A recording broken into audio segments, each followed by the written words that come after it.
রাত্রিবেলা হঠাৎ ঘরের দরজায় খটখট আওয়াজ। আমি মাত্র লেখালেখি শেষ করে এক কাপ চা নিয়ে বারান্দায় আরাম চেয়ারে বসে বৃষ্টি দেখছি। এমন বৃষ্টিতে কে এলো এটা ভেবে চায়ের কাপটা পাশে রেখে উঠে দাঁড়ালাম। দরজাটা খুলতেই ধরফরিয়ে ঘরে ঢুকলো মাঝবয়সী এক মেয়ে। আরে আরে, কে আপনি? এভাবে হুট করে ঘরে ঢোকার মানে কি? কি হলো, কিছু বলছেন না যে? কান্ত, একটা গামছা তো দিবি। দেখছিস যে কাক ভেজা হয়ে আছি।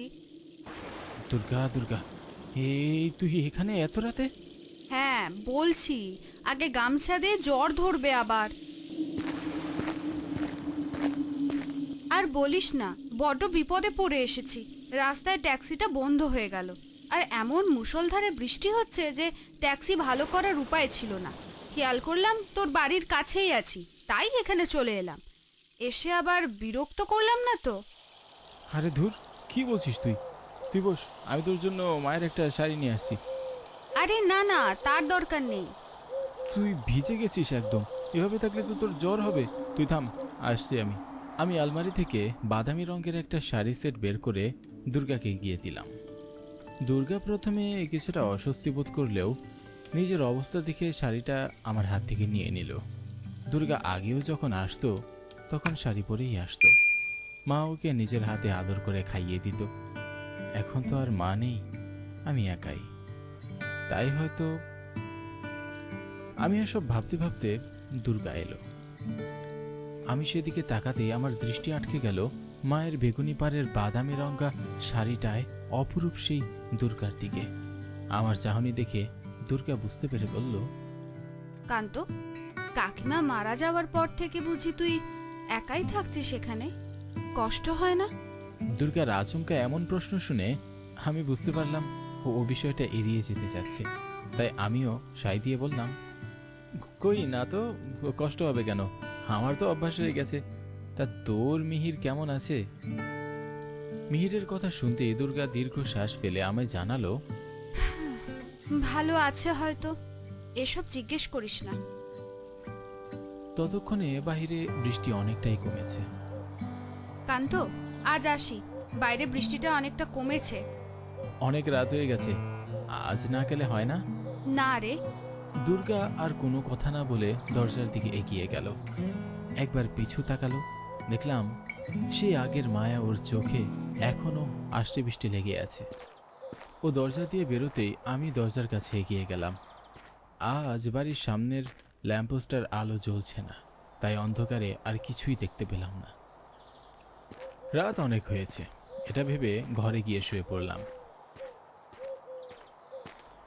দুর্গার কথা ভাবতে ভাবতে কখন যে চোখ লেগে এলো বুঝতেই পারলাম না।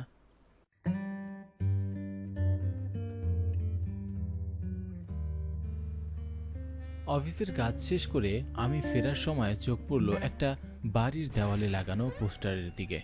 সেদিকে তাকাতেই যেন পায়ের নিচের মাটি সরে গেল। চোখের ভুল ভেবে তড়িঘড়ি করে সাইকেল থেকে নেমে এগিয়ে গেলাম পোস্টারের দিকে। এ কি করে সম্ভব? পোস্টারের দিকে তাকিয়ে থাকা অবস্থায় কেউ একজন পিছু ডাকলো, চেনা কণ্ঠস্বর। তাই চট করে পিছনে ফিরে তাকালাম। নীরু ডেকে চলেছে আমায়। আমি ফিরে তাকাতেই মেয়েটা মিষ্টি একটা হাসি দিল। নীরু আমাদের ছোটবেলার বান্ধবী, একসাথেই কলেজ পাশ করেছি। কান্ত, কতদিন পর তোকে দেখলাম। কি রে কান্ত, তোর মুখ চোখ এমন লাগছে কেন? কি হয়েছে? কি রে কান্ত? নীরু, তুই? হ্যাঁ আমি। আমাকে দেখে এভাবে চমকে ওঠার কি আছে শুনি? আমাকে কি আগে কখনো দেখিসনি?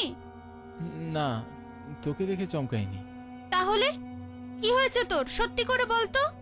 আমি আর কোনো কথা বললাম না, হাত দিয়ে পোস্টারের দিকে ইশারায় দেখিয়ে দিলাম।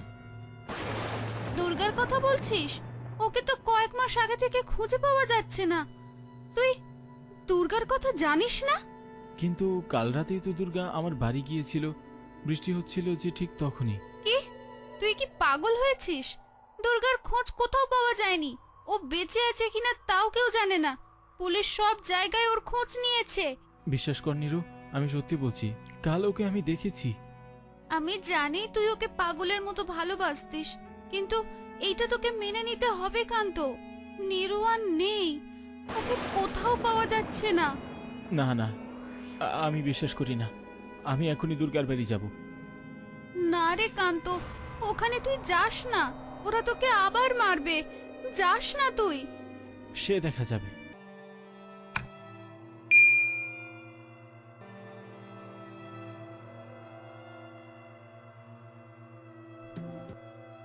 আমি আর এক মুহূর্ত দেরি না করে রওনা দিলাম দুর্গার বাড়ির দিকে। দুর্গার সাথে আমার প্রায় বছর খানেক দেখা হয় না। ওর তো বিয়ে করে স্বামীর বাড়ি থাকার কথা, কিন্তু ও কি বলছে আমার দুর্গাকে খুঁজে পাওয়া যাচ্ছে না। আমি কাল রাতেই তো দুর্গাকে দেখেছি। এত বড় ভুল আমার কিছুতেই হতে পারে না।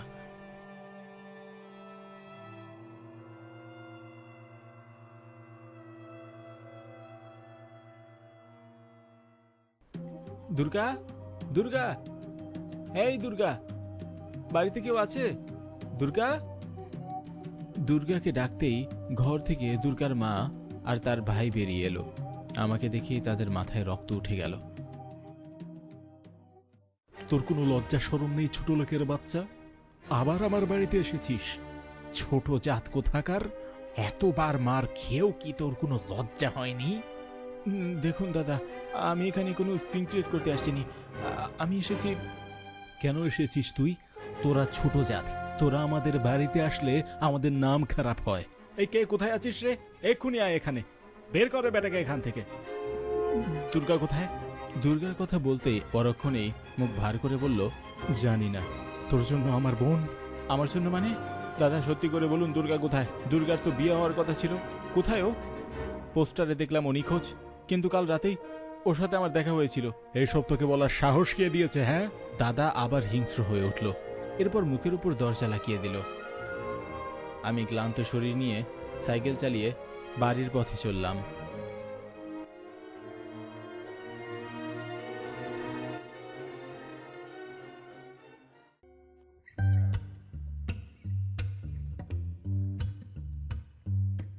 এই তোর আসার সময় হলো? আর বলিস না, আজ আমার একটা বই প্রকাশিত হয়েছে, যার কারণে একটু ব্যস্ত ছিলাম। দাদা আমার জন্য ছেলে ঠিক করেছে, আমার তাকেই বিয়ে করতে হবে। দাদার এক কথা। আমি দাদার সাথে কথা বলবো, তুই চিন্তা করিস না। দাদা নিশ্চয়ই বুঝতে পারবে। এতবার মার খাওয়ার পরেও তুই দাদার সামনে গিয়ে দাঁড়াবি? দাদা তোকে খুন করে ফেলবে রে কান্ত। এছাড়া তো আর কোনো উপায় নেই রে। দাদা গ্রামের প্রভাবশালী লোক, তার কাছে তার জাত, ধর্ম, বর্ণ, ধনী, গরিব এই সব কিছুই আগে। দাদা কিছুতেই আমাদের বিয়েতে রাজি হবে না রে। তাহলে তুই বিয়েটা করে নিবি? আমি জানি না, তবে আমি কখনো তোর কোনো ক্ষতি হতে দিতে পারবো না। যদি কখনো আমার কথা খুব মনে পড়ে, তবে এই নদীর পাড়ে এসে দাঁড়াবি, দেখবি আমি চলে আসবো। আমি আর কিছু না ভেবে নদীর পাড়ে চলে এলাম। দুর্গার কথা মতো তার বলা জায়গায় আমি এসেছি। নদীর দিকে তাকালাম। নদীর পাড়ে আর আগের মতো মিষ্টি সেই বাতাসটা নেই। বেশ কিছুক্ষণ ধরে নদীর পাড়ে বসে রইলাম আর আগের সব কিছু কল্পনা করতে লাগলাম। দুর্গার সাথে আমার সম্পর্ক 6 বছরের। আমাদের কথা সবার জানাজানি হওয়ার পর দুর্গার দাদার হাতে অনেক মার খেয়েছি। আমরা নিম্ন মধ্য পরিবারের। দুর্গার দাদা কখনোই আমাকে মেনে নেবেন না বলে দুর্গার অন্যথায় বিয়ে ঠিক করেছিল। এসব ভাবতে ভাবতে হঠাৎ চিরচেনা একটা মিষ্টি ঘ্রাণ আমার নাকে এলো। আমি চট করে উঠে পিছনে ফিরে তাকাতেই দেখলাম দুর্গা দাঁড়িয়ে, কিন্তু আজ তার মুখখানা কেমন মলিন।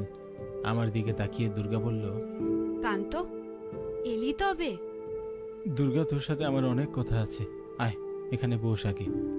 তুই কি বলবি তা আমি জানি, তাই আমিই তোকে বলছি সবকিছু। যেদিন তোর সাথে আমি শেষবারের মতো দেখা করেছিলাম, সেই দিন বাড়ি যাওয়ার পর দাদা আমাকে খুব মারে। কে যেন তাকে আমাদের কথা জানিয়েছিল আর বলে যত তাড়াতাড়ি সম্ভব আমার বিয়ের ব্যবস্থা করবে, কিন্তু আমি তোকে ছাড়া কাউকে বিয়ে করব না, সাফ জানিয়ে দিই। আর এই কথা জানানোই যেন কাল হয়ে দাঁড়ায় আমার। দাদার মুখের উপর কথা বলায় তার আত্মসম্মানে লাগে, আর সে আমার খাবারে বিষ মিশিয়ে দেয়, যা কেউ কখনো জানতেও পারেনি। আমার মৃত্যুর পর আমাকে বাড়ির পেছনের ছোট জঙ্গলের ভেতরে মাটি চাপা দেয়। দুর্গার কথাগুলো সব আমার মাথার উপর দিয়ে গেল। কি বলছো এসব? ও তো আমার সামনেই দাঁড়িয়ে আছে। ও আমার সাথে মজা করছে না তো? না, আমার মাথার কাজ করছে না। আর কি হচ্ছে এসব? আর কান্ত, আমি আমার মৃত্যুর বিচার চাই। দুর্গা তার জবাব না দিয়ে একটু মুচকি হাসল। এই বলে দুর্গা নিমেষেই চোখের সামনে থেকে কোথায় যেন উধাও হয়ে গেল। আমি কতবার ডাকলাম, কিন্তু ওর দেখা পেলাম না। আমি দুর্গার কথা মতো তাই করলাম। ওর দাদার নামে থানায় বললাম। পুলিশ এসে তদন্ত করলো।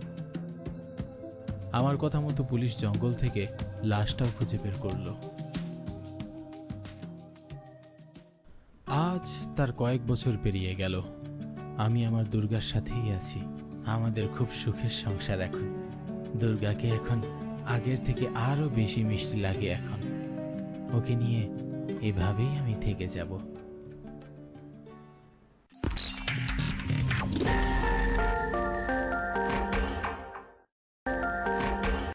আমাদের গল্পটি যদি ভালো লেগে থাকে তাহলে লাইক, কমেন্ট ও শেয়ার করবেন আপনাদের বন্ধুদের কাছে এবং চ্যানেলটি সাবস্ক্রাইব করবেন। আমাদের পাশে থাকবেন।